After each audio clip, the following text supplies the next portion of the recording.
Hello and welcome to the political times. मैं हूं आपकी होस्ट नेहा। पाकिस्तान से सऊदी ने खास डिफेंस डील की है।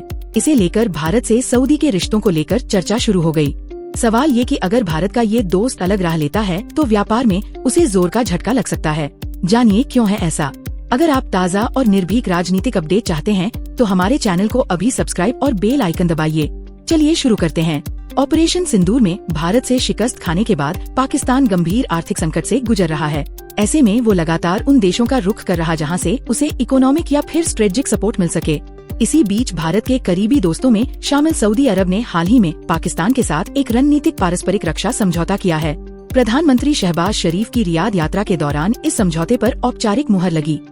सऊदी पाकिस्तान डील से भारत में चिंता। इस एग्रीमेंट के तहत पाकिस्तान या सऊदी अरब दोनों में से किसी एक देश पर अगर हमला होता है तो उसे दोनों पर हमला माना जाएगा। ठीक उसी तरह जैसे नाटो देशों के बीच देखा जाता है। भारत और पाकिस्तान के बीच रिश्ते किसी से छिपे नहीं हैं। सऊदी अरब और पाकिस्तान के बीच हुए नए रक्षा समझौते से भारत में चिंता है। उनका मानना है कि इससे पाकिस्तान को मदद मिलेगी और भारत की सुरक्षा को खतरा हो सकता है। ऐसा इसलिए क्योंकि भारत और पाकिस्तान में कई बार सैन्य संघर्ष हो चुके हैं। सऊदी अरब का पाकिस्तान को समर्थन देना भारत के लिए चिंता का विषय है। जानकारों के मुताबिक पाकिस्तान की आर्थिक हालत बेहद खस्ता है। ऐसे में वो सऊदी अरब से समझौता करके अपनी महत्वाकांक्षाएं पूरी करना चाहता है। इस कदम से उसने अमेरिका को भी मैसेज देने की कोशिश की है।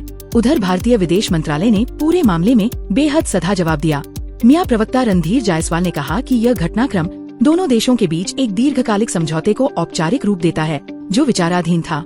क्या भारत सऊदी के रिश्तों पर पड़ेगा असर? विदेश मंत्रालय ने कहा कि हम अपनी राष्ट्रीय सुरक्षा के साथ साथ क्षेत्रीय और वैश्विक स्थिरता पर इस घटनाक्रम के प्रभावों का अध्ययन करेंगे। भारत को यह भी उम्मीद है कि भारत और सऊदी अरब के बीच जो रणनीतिक साझेदारी है उसमें आपसी हितों और संवेदनशीलता का ध्यान रखा जाएगा। विदेश मंत्रालय के स्टेटमेंट से साफ है कि भारत इस डील पर पूरी नजर रख रहा।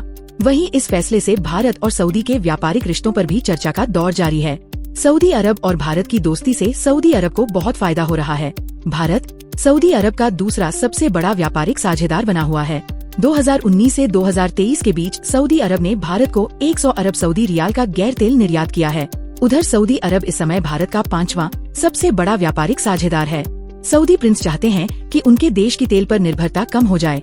इसके लिए वे 500 अरब डॉलर खर्च करके नियोम शहर बसा रहे। सऊदी नहीं चाहेगा भारत से दोस्ती टूटे। सऊदी अरब भारत को खूब सामान बेच रहा है। वो भारत को तेल के अलावा केमिकल इंडस्ट्री के उत्पाद, प्लास्टिक, रबर, मोती और बेशकीमती पत्थर भी देता है। सऊदी अरब से खजूर और दूसरे खाने के सामान भी भारत आते हैं। सऊदी अरब अच्छी क्वालिटी के खजूर उगाता है। वह भारत समेत 119 देशों में खजूर का निर्यात करता है। सऊदी अरब ने 20,000 टन से ज्यादा खजूर का निर्यात किया है। इससे वह खजूर का निर्यात करने वाले सबसे बड़े देशों में से एक बन गया है। सऊदी अरब विजन 2030 फीट पर काम कर रहा है। वह आर्टिफिशियल इंटेलिजेंस AI जैसी तकनीक पर भी ध्यान दे रहा है। 1947 से हैं दोनों देशों के रिश्ते। भारत और सऊदी के बीच राजनयिक संबंधों की बात करें तो ये 1947 से ही स्थापित हैं। बिजनेस एक्सपर्ट के मुताबिक सऊदी भी भारत से अपने रिश्तों की गहराई को समझता है। यही वजह है कि पाकिस्तान के साथ हुए समझौते को उन्होंने अपने यहाँ बेहद सामान्य ढंग से पेश किया। सऊदी ने इस कदम के जरिए अमेरिका को मैसेज दिया है क्योंकि इजराइल ने हाल ही में कतर पर अटैक किया था। सऊदी के पाकिस्तान से डील ये है वजह। इसी के बाद सऊदी अरब ने अमेरिका के रवैये को देखते हुए पाकिस्तान के साथ नाटो जैसा समझौता किया। फिलहाल इस समझौते से भारत और सऊदी के रिश्तों पर असर पड़ने के आसार कम ही हैं। लेकिन व्यापारिक रिश्ते प्रभावित हुए तो पाकिस्तान के दोस्त सऊदी को कामधेनु भारत से पंगा लेना भारी पड़ेगा। ये थी आज की खास रिपोर्ट। अगर आपको वीडियो सूचनात्मक लगा हो तो लाइक, शेयर और सब्सक्राइब जरूर कीजिए। मैं हूँ नेहा। द पॉलिटिकल टाइम्स पर फिर मिलते हैं। जय हिंद।